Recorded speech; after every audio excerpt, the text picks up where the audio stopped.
semuanya, kami dari kelompok 6 yang beranggotakan Saya Maher Panus Jumal Mendrova dengan NIM B1A1230095.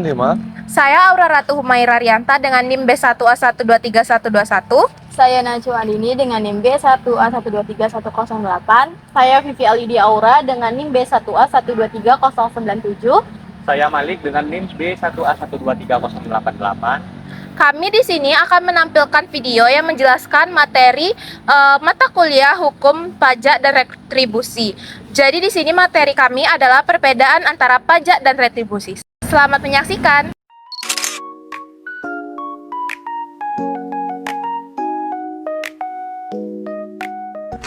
Halo semuanya, selamat datang di video kami.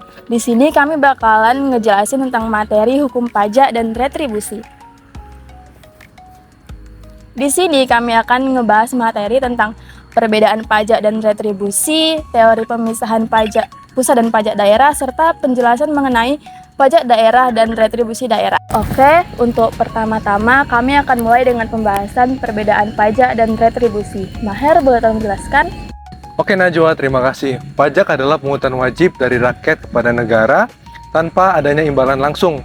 Ini bisa berupa seperti PPh, kemudian PPN, juga pajak kendaraan bermotor.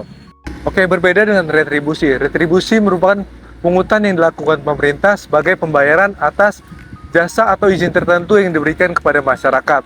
Hal ini juga dapat diterima secara langsung. Contohnya seperti retribusi parkir, retribusi pasar, dan lain-lain. Oke, contoh nyatanya adalah ketika kita membayar pajak kendaraan, kita tidak langsung mendapat jasanya secara spesifik. Berbeda dengan retribusi parkir, kita langsung mendapatkan lahan parkir sebagai bentuk balasan dari pembayaran kita itu sendiri. Berarti kalau pajak itu nggak ada kontra prestasi langsung ya, sedangkan retribusi ada?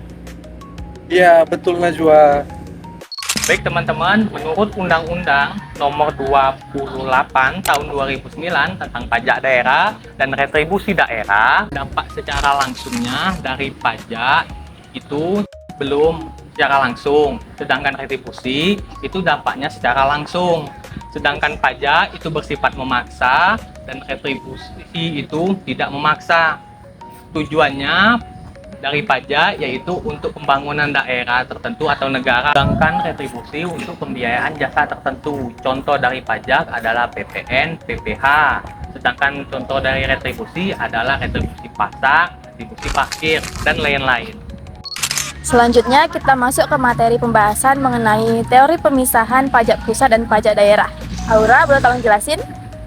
Jadi dalam sistem fiskal Indonesia itu ada pembagian kewenangan yaitu antara pemerintah pusat dan pemerintah daerah.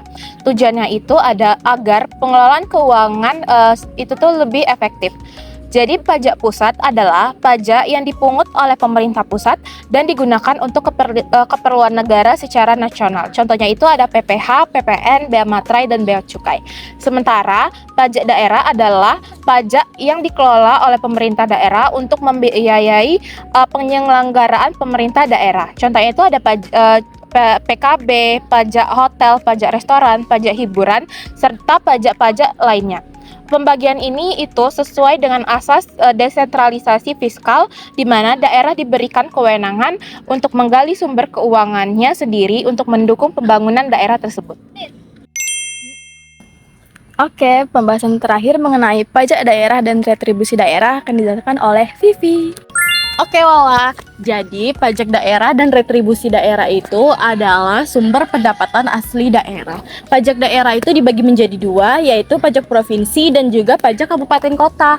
Pajak provinsi itu seperti pajak kendaraan bermotor. Kalau pajak kabupaten dan kota itu seperti pajak restoran atau juga pajak hotel.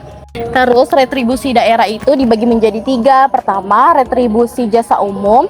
Kedua, retribusi jasa usaha. Dan yang ketiga, retribusi perizinan tertentu. Contoh retribusi jasa umum itu seperti kebersihan dan juga persampahan. Kalau retribusi jasa usaha itu seperti sewa ruko, parkir. Terus kalau retribusi perizinan tertentu itu seperti retribusi izin pembangunan. Jadi, dengan adanya pajak dan retribusi daerah itu, pemerintah bisa membiayai pembangunan lokal, memperbaiki fasilitas umum, dan juga meningkatkan pelayanan kepada masyarakat.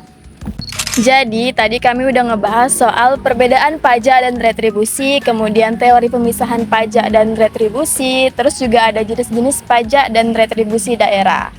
Semoga pembahasan ini bisa menambah pemahaman kita, apalagi di dalam mata kuliah hukum pajak dan retribusi. Terima kasih telah menyaksikan.